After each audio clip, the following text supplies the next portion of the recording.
Despite an absolute mollywhopping on the ground by the Crimson Tide during Cupcake Week, concerns still loom large about the Alabama offense. Stick around, let's talk about it. It's Iron Bowl week, folks. This is Way Offsides.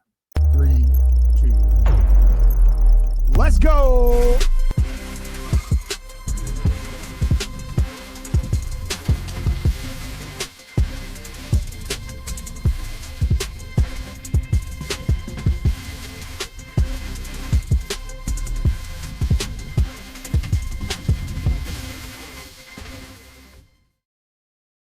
Good morning, good evening, good afternoon, whatever the case may be. Welcome into Way Offsides, your favorite source for Alabama football talk. Not just football, we do a little bit of everything around here. Alabama basketball, recruiting, all the things. So make sure you're subscribed because it's Iron Bowl week, and this week is promising to be a good one, an absolute good one. We're going to be previewing the Iron Bowl. You won't want to miss it. Lock in with us, hit the subscribe button, leave a big Roll Tide in the comment section below. Let me know where you're watching from. I think that's everything, right? I think I said it all.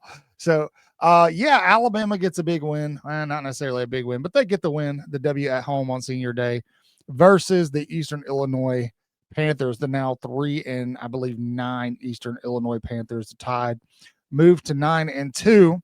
Now, despite what we saw, first of all, obviously, we have to talk about this. Obviously, Alabama and their coaches heard what the College Football Playoff Committee said about Alabama's run game, because the Tide absolutely ran wild. They rushed for almost 270 yards, and I think it was 8 touchdowns total on the ground. Absolutely bonkers.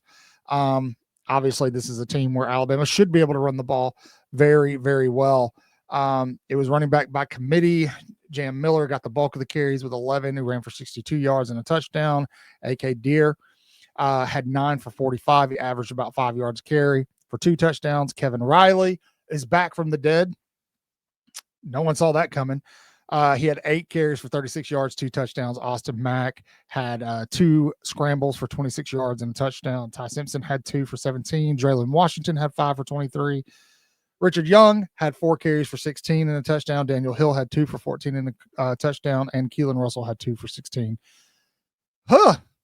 Keep going down. There's a lot of people that ran the football. Alabama's 5th string quarterback got in.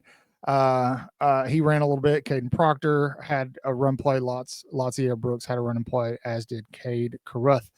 Now, all of that to say, yes, thank goodness Alabama ran the ball and they ran it well. This isn't a metric or a litmus test for how Alabama's running game as a whole. I don't expect Alabama to go into the Iron Bowl and be able to run the football. Auburn is a very, very, very good run defense on par with teams like Oklahoma. So I don't expect that to just magically happen. So everything's going to fall back on Ty Simpson's shoulders. Now, we're going to do a preview on this game later on today. I want you to be sure to check it out. But Ty Simpson did not look that sharp in this game. He had 2 interceptions, which I know people are going to talk about. One of them was a circus interception. Guy finds himself in the perfect place, climbs a ladder, just goes up and snatches one out of the air. Second one, Hail Mary at the end of the half. You can take it or leave it, but Ty Simpson basically doubles his turnover, through the air in this one game. He had another one that probably should have been picked, but I think it was linebacker that got his hands on it, had a club on one hand. And we saw this against Oklahoma too. Probably should have thrown more picks there. Something's going on with Ty Simpson. I don't know if it's mental. I don't know if he's banged up a little bit, what the deal is, but he does not look like the same Ty Simpson we saw in that middle third of the season, right? Just not the same guy. He's uncomfortable. Just something is not right. He went 11 for 16, 147 yards and 2 interceptions. Did not throw a single touchdown. Now, mind you, Alabama wasn't really trying to stretch the field here much because they wanted to focus on the running game. I personally would have liked to see Alabama take advantage of some shots down the field just because, again, going into the Iron Bowl, I don't think Alabama's going to be able to run the ball. You're going to need something to kind of loosen up the defense a little bit.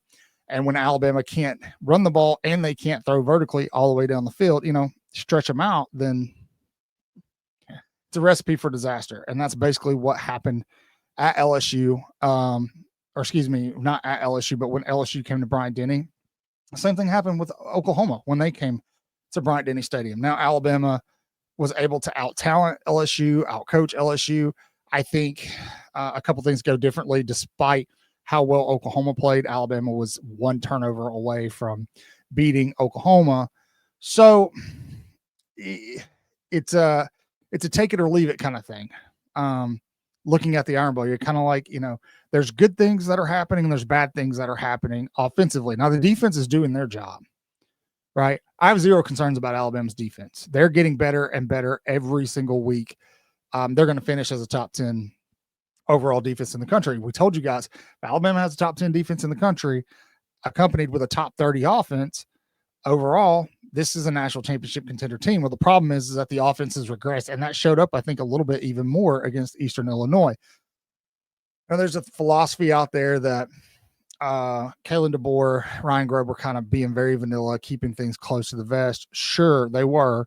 They kind of treat this like a scrimmage, but at the same time, the basic vanilla stuff it just did not look right. Right? There's no flow to it. It looks uncomfortable. It's uncomfortable to watch. And I tweeted this out yesterday during the game. It just, something is not tweaking there. I thought offensive line played well again. They played pretty good against Oklahoma. They got another big test in front of them, this time on the road. So it's hard to have confidence in Alabama's offense right now. And I understand those who don't.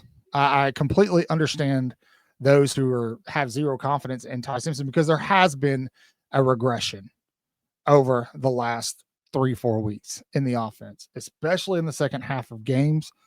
It's been a little, it's been hard to watch. So, I still have my concerns offensively about Alabama.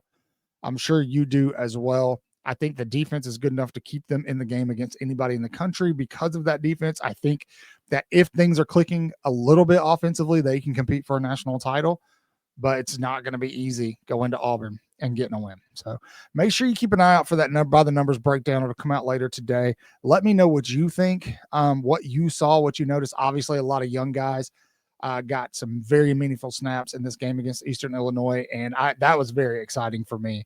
And I'm not just talking about the quarterbacks. I'm talking about all the way down, right? Luke Metz looked fantastic yesterday. QB Reese looked really good yesterday.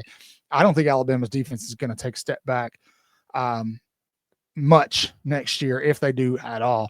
That's exciting, very exciting. So let me know what you saw yesterday. Let me know what you think, what concerns you the most going into the Iron Bowl. Do you think that there were some things that maybe could have looked better against Eastern Illinois? I want to hear from you, so sound off in the comment section below. As always, say your prayers, read your Bibles, wash your hands, horns down, beat Auburn and LSU and Tennessee too. Roll Tide.